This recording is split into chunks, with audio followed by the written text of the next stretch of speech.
Zaqqu radba u rasu ibsa. Min jiftaħar jaqa' fih. Bejn il-kliem u l-fatti emmu jikkumbatti. Duncan middiskrivih bħala iż-żagħżugħ ta' dejjem. Iżda meta saħħtek jogħġbok il-kotra b'xi taqliba tfisser u nara l-sidrek jikber u l-ħalel bojot fuq il-blat tkisser, jaqbadni l-biża' u nibki narak taqbad l-ġfien u tilab bihom bla xejn ma taħseb kiefer fid-dmuħ tal-imsejknin li hemm ġo fihom. Imma toġobni, inħobbok ja baħar meta tfajjel mingħajr dnewwa tinxteħed fuq ir-ramel tax-xtajta u kollok ċajt u kollok lewwa tilab b'werqa tal-alka jew b'sebek timbex xi bebbux fil-bejta u tħaxwex dik il-għanja li tallimta fil-bidu u qatt ma nsejta.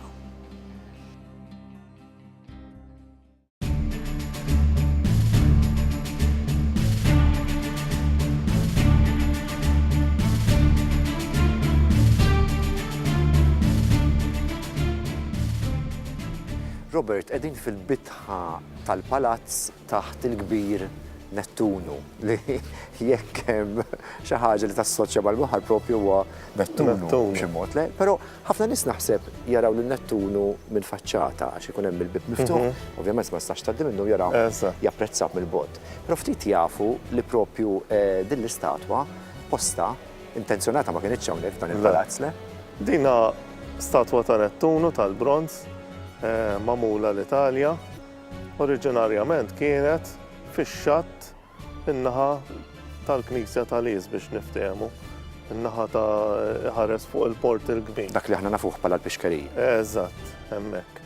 Issa di kienet funtana, il-qofol ta' funtana barokka sabiħa, u magħha kien hemm ukoll serje ta' funtani li kienu ġejjin kollha l-ilma ġej mill-Rabat, mill-akwedott u jibqa' għaddej minn bib il-belt, minn kanali taħt l-art, sa din il-funtana jibqa' nieżel tista' tgħid sal-baħar.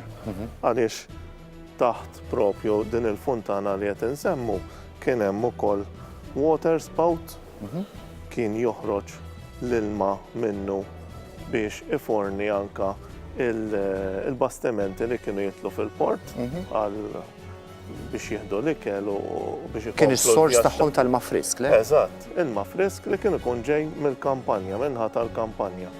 Di kienet spout tal-irħam forma ta' kanun, kellha skrizzjoni kostuża wkoll li jiena ma nisparax balal tal-gwerra imma nitfa' l-ilma frisk. Ejja, u din il-spout tal-irħam għadu jeżisti fil-Mużew tal-Marittimu, ta' Heritage Malta stess ġifieri. U dana sfortunatament kien inqala meta kien sar tranġar kbir hemmhekk biex ikunu jista' ikun hemm iktar aċċess għal karozzi biex jibqgħu deħnin ġol belt dak iż-żmien fis-żmien 80. Wara din l-istatwa hawnhekk ukoll ta' Nettuno hemmhekk ukoll għandna monument nistgħu ngħidulu hekk ukoll tal-Gran Mastru Perellos, le? X'kien jikkommemora dak ukoll? Li kien fl-istess post, le? Prattikament viċin tal-Fontana tan-Nettuno. Dik hija reljef imqabbes sabiħ tal-irħam, irħam Taljan importat. Turi Nettuno fuq naħa, nerġaw, u nimfa fuq naħa oħra. Nimfa dejjem li meta fuq il-baħar. Marbutin mal-ilma u l-baħar. Dana Nettuno antikament anka minn żmien ir-Rumani huwa l-alla tal-baħar. U l-istess din l-istatwa kienet propju tħares lejn il-bokka tal-port il-kbir, speċi l-alla tal-baħar jiddomina il-port. U dik il-fontana kienet parti minn din is-serja ta' fontani li kienu ġejjin mill-kampanja, mill-Rabat, mill-Baħrija ġifieri. Robert, ċertament meta wieħed jaħseb fuq il-port il-kbir dawn iż-żminijiet il-Gran Mastri wieħed ukoll jaħseb daqsxejn nisma' li kienu żminijiet naqra turbulenti. Le u kien hemm ċertu ammont ta' militar li jidħol fiha u ġlied. U proprju xi ħaġa sabiħa li hawn ukoll hawnhekk fih dan il-palazz hija proprju li hawn l-armerija li inti il-kuratur tagħha. L-armerija tal-palazz hija parti importanti kbira mill-palazz tal-Gran Mastri. Sa minn żmien il-Gran Mastru Injakort l-istess wieħed li waqqaf u għamel il-famuż akkwedott biex iġib l-ilma mill-kampanja għal ġol-belt ġdida. Waqqaf din l-armerija fl-1604. Waqqaf hawnhekk ġol-palazz biex ovvjament ikollu l-armi u l-armaturi biex iforni kienet ħażna, ma kienx l-idea ta' mużew, le? Le, ma kienet mużew xejn, kien sempliċement maħżen. Kien ovvjament show of force juri min qed jiġi jżuru jgħidlu ara jiena armat tajjeb ara x'għandi hawnhekk. U din l-armerija kienet importanti ħafna anka minħabba il-biżat ta' aktar attakki.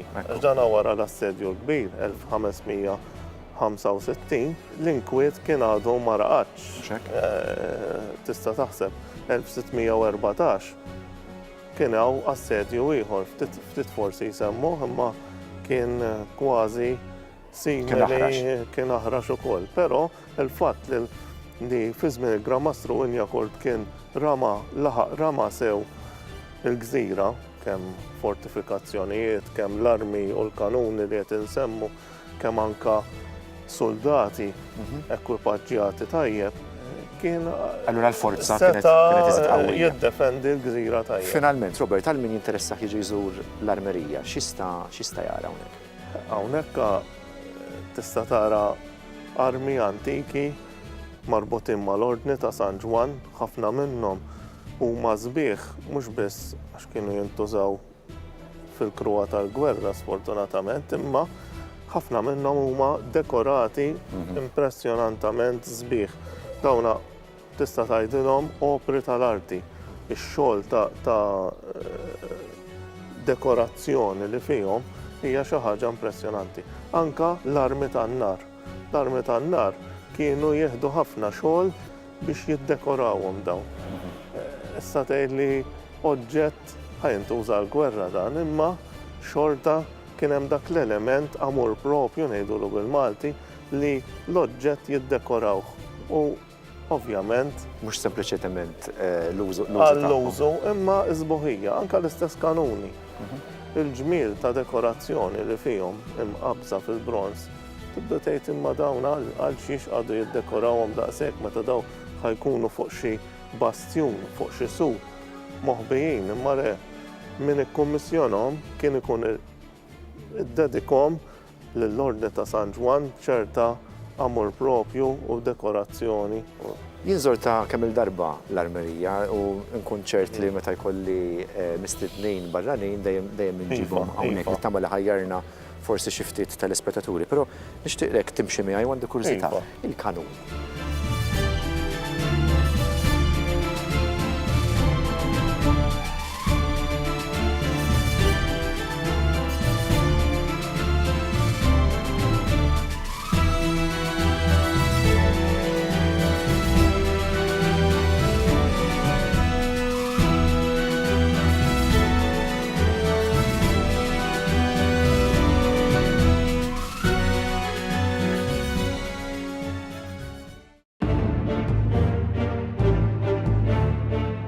L-iktar ħaġa importanti hu li jiena l-ktieb huwa dwar il-kursara, mhux dwar il-pirati.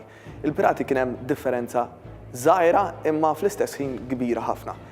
Kursar Malti kellu liċenzja mingħand il-Gran Mastru ta' Malta li dan jista' joħroġ minn pajjiżna u jattakka dak kollu li kien tal-Imperu Ottoman. L-Imperu Ottoman li Malta kienet fi gwerra kontrih għal madwar 268 sena. Pirat kien dak li ma kellu l-ebda lejaltà lejn l-ebda prinċep, lejn l-ebda Gran Mastru, lejn l-ebda re, u da seta' jattakka u jista' il-min ritu.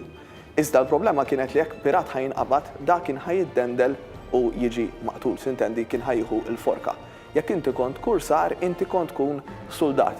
Bl-Ingliż jgħidulu a prisoner of war, jekk da kien ħajinqabad. Meta jina bdejt nagħmel ir-riċerka, irrealizzajt li għandna xorti kbira għaw Malta li meta inti qed tagħmel riċerka f'ħafna arkivi differenti u għaw ammonti kbar ta' dokumentazzjoni għaw Malta, inti tista' toħroġ dettalji stejjer li iżowqu il-kidba tiegħek b'affarijiet li inti tista' tirrelata magħhom. Hemm mijiet ta' stejjer tal-kursara u infatti jiena kelli biss iċ-ċans li nagħmel ftit minn dawn, imma fosthom hemm dawk l-avventuri ta' bastimenti li jiġu attakkati minn ammonti kbar ta' bastimenti tal-Ottomani fejn ikollok ċansis ta' 5 kontra 1 u x-Xini Malti jinnexxielu jirbaħ il-battalja. Għandek stejjer fejn inti tara fejn Malti li jinqabad skjaf li da jagħmel 10 snin fl-iskjavitu jiġi lura għaw Malta, isib li l-familja tiegħu mietu kollha, jerġa' joħroġ fuq ix-xwieni tal-kursara, jerġa' jinqabad skjaf, da taqbiżlu, isir Musulman, isir kaptan tal-korso tal-Musulmani u jibda jattakka lil Maltin stess. Wara xi 4 snin jerġa' jinqabad mill-Maltin, jerġa' jiġi hawnhekk u jerġa' ibiddel fehmtu u jiskuża ruħu lill-Inkwiżitur. Di sintendi għamilta fi ftit kliem, imma fil-ktieb inti tista' tara dawn id-dettalji ta' kif il-bniedem ma jinbidilx, jipprova jagħmel l-aħjar għalih, għall-butu u għall-ħajja tiegħu.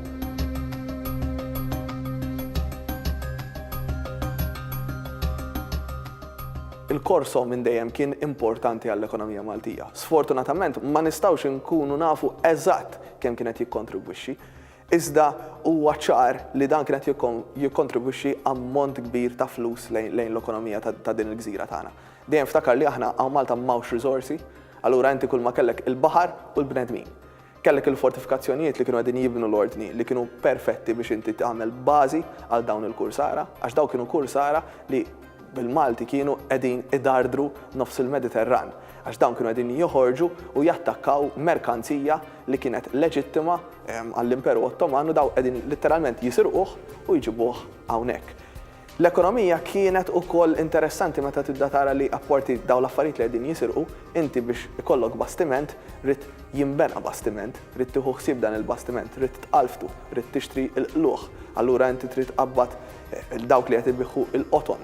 Trid inti jkollok l-ikel abbord, allura rrid il-min jagħmellek il-ħobs, min imellaħ il-laħam.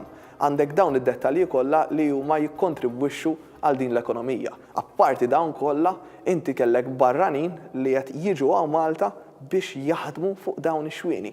Għala għax iċ-ċans ta' profitti mal-kursara Maltin kienu kbar ħafna. Apparti dan ukoll kellek it-taxxa. Dawn kienu jiġu intaxxati fuq kull ħaġa, kull bastiment kellu in-notar tiegħu, allura inti kien hemm bl-Ingliż jgħidulek a legal framework fejn dan kienet jaħdem u allura kienu wkoll qegħdin jikkontribwixxu bit-taxxa lejn l-ekonomija Maltija.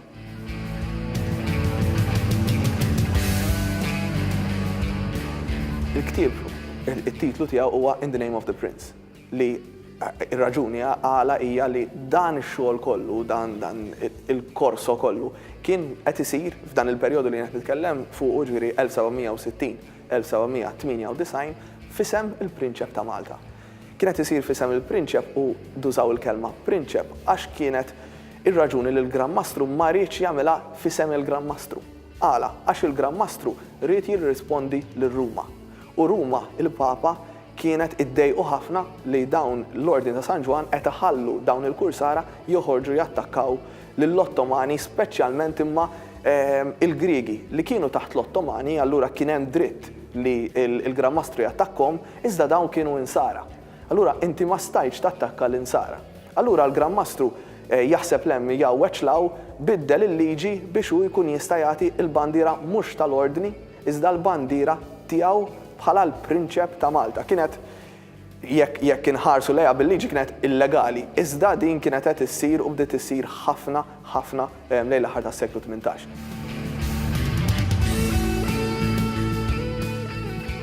Ir-raġuni li għażil dan il-perjodu huma tnejn.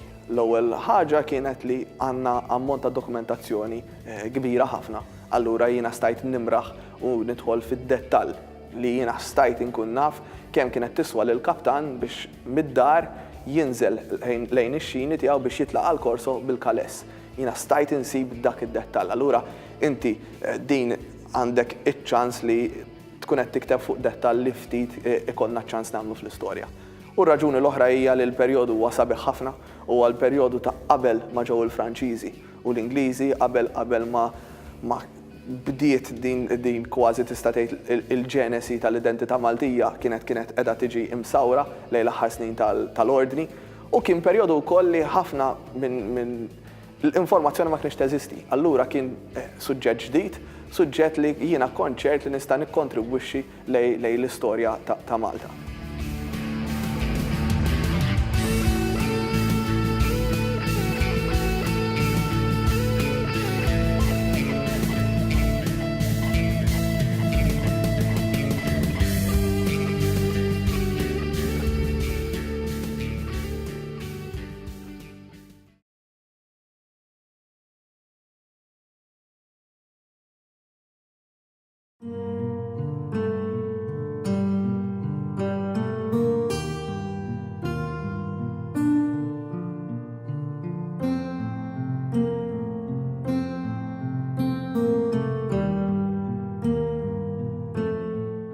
Hawnhekk ninsabu fil-Mużew tas-Santwarju f'Ħaż-Żabbar.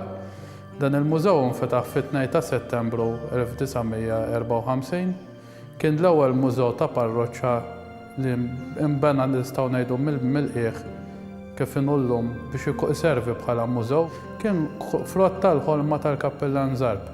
Ir-raġuni kienet dak kien riċerkatur tajjeb għal żmienu u anke għadu validu sal-lum li waqt li kien ikun iqalleb f'dokumenti antiki, eċċetera, kien isib affarijiet li kienu nagħtaw lil din il-Knisja u mbagħad żmien inqerdu ntilfu.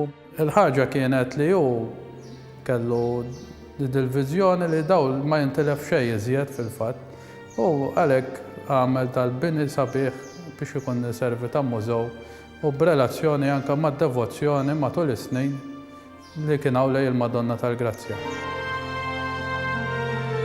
Dan mbagħad ġabar il-kollezzjoni kbira tal-ex-voti. Ġo Malta kien l-ewwel wieħed li apprezzhom l-ex-voti nistgħu ngħidu. Il-kollezzjoni li nsibu fil-Mużew tas-Santwarju hija ta' madwar 85 pittura ex-voto li l-maġġoranza tagħhom huma b'relazzjoni marittima. Dawn jibdew l-eqdem wieħed li għandna niddatawh mill-bastimenti eċċetera li hemm lejn nofs is-seklu 16 dik l-epoka. Dan juri speċi ta' attakk li setgħu wkoll mal-ħażin fuq il-kosta tal-Eġittu li bejn Rosetta u Bekeri. Minn dal-kwadru nimxu nkunu b'ċertezza peress li għandna il-kwadru hemm id-data fuqu, barra li hemm miktub ukoll flok il-VFGA li naraw is-soltu, hemm miktub fuq il-kwadru votum fesid grazzjam assepit li tfisser għamilt il-weda u lajt il-grazzja. Dal-kwadru li hu datat tal-1631 ngħata minn grupp tal-sira li rnexxielhom jaħtfu bastiment kienet ta' tip frejgata ta' l-oħlatin, ħarbu minn Sfax ġo Tunezija, ħaddu l-libertà, spiċċaw Malta, waslu hawnhekk u taw dan il-kwadru flimkien anke mal-ampir li aktarx peress li qiegħed impitter hemmhekk naħsbu li ngħata bħal offerta minn dan il-grupp. Il-ampir sfortunatament m'għadux jeżisti fil-Knisja tagħna llum.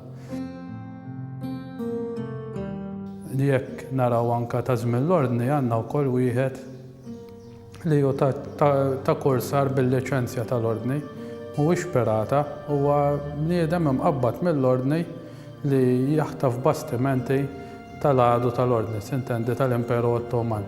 Anke kien ikollu żmien speċifiku tal-liċenzja.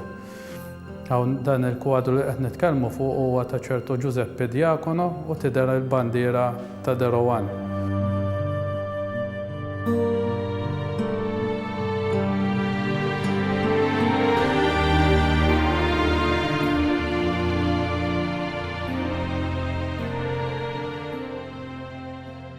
għandna interessanti mbagħad tibda dieħla l-epoka tal-faħam fejn volja l-faħam kien għadu fil-bidu mhux effiċjenti, allura l-vjaġġi kienu għadhom xorta jużaw il-qluħ u naraw il-bastimenti bl-istim, naraw il-vapuri, biċ-ċumnija u għandhom ukoll il-qluħ. Kumbat tasal l-epoka Ingliża li naraw il-bastimenti wkoll tal-Merchant Navy Maltija li għandek il-kumpaniji Maltin armati kienu kollhom bastiment jista' jkun anke bix-xers bejn ġifieri nies qed anke kienu jinvestu dan. U dal-bastiment ikun biex iġib affarijiet minn barra minn Malta lejn pajjiżna. Ħafna ikel kien jiġu minn barra.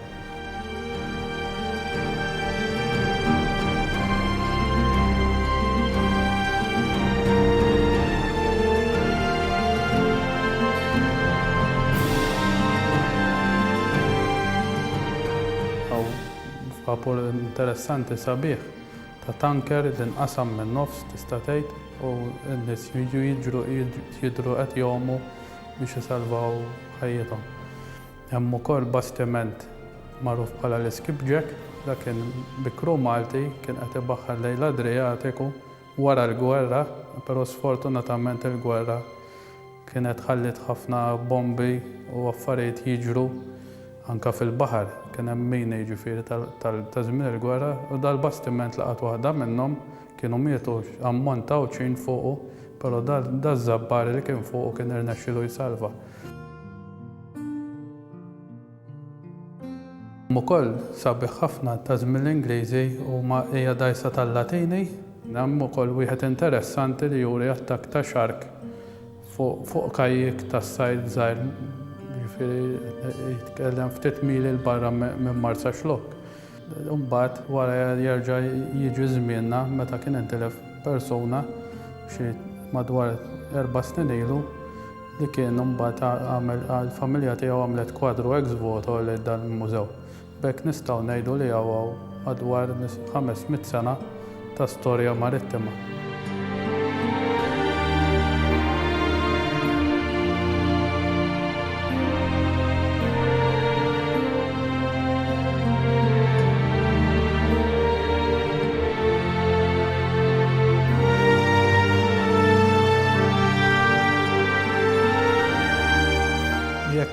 Naraw deskrizzjoni ta' kwadru ex voto, ġeneralment ħassib ix-xena li għamlu minn għamel il-weda kien involut fiha.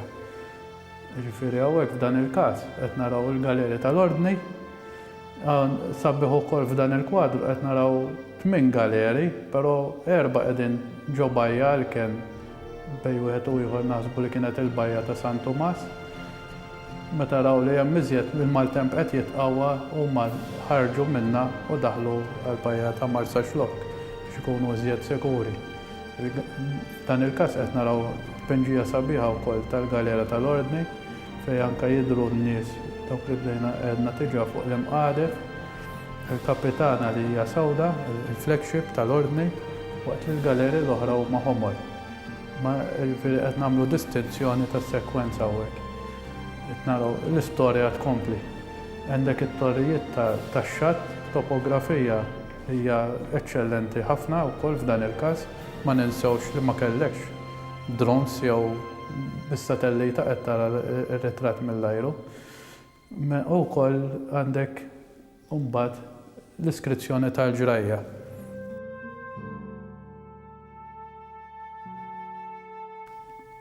F'din l-iskrizzjoni qed nitkellmu fuq il-ġrajja ta' dan il-kwadru li tissemma kif għadna kif għedna u għandek l-arma anke tal-kmandant li kien fuq il-bastiment San Antonio u moti qed jgħidilna mill-kru ta' din il-galera. Fuq net naraw l-ikona tiddistingwi ruħha anke minn l-iswed tal-maltemp. U interessanti naraw dawk l-erwieħ. Jista' jkun li kienu sħab id-donaturi li kienu mietu qabel b'xi ġraj oħra allura qed jinvokawhom biex jitolbu jinterċedu għalihom quddiem il-ħalli f'din il-ġrajja li għaddejjin minnha. Jew inkella xi nies li setgħu tilfu ħajjithom anke waqt din il-ġrajja.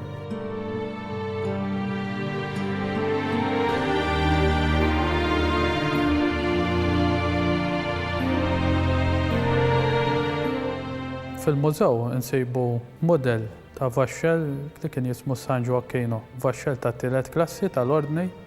Dan il-modell sar aktarx, skont informazzjoni li tawna, biex jintuża mill-iskola nautika. Il-vaxxel naraw li għandu madwar 58 kanun, bena mill-ordni biex imbagħad ikun jista' jintuża fil-korso kontra il-kursara ta' barberija u fih ħafna dettalji żgħar.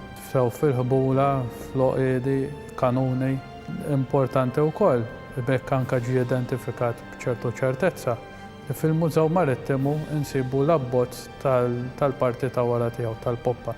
Peress li l-kavallieri kienu jagħmlu kompetizzjoni bejn l-artisti biex jażlu l-aħjar dekorazzjoni għall-bastimenti tagħhom. Fil-fatt f'dan naraw li hemm ċertu induratura, disinji u skultura.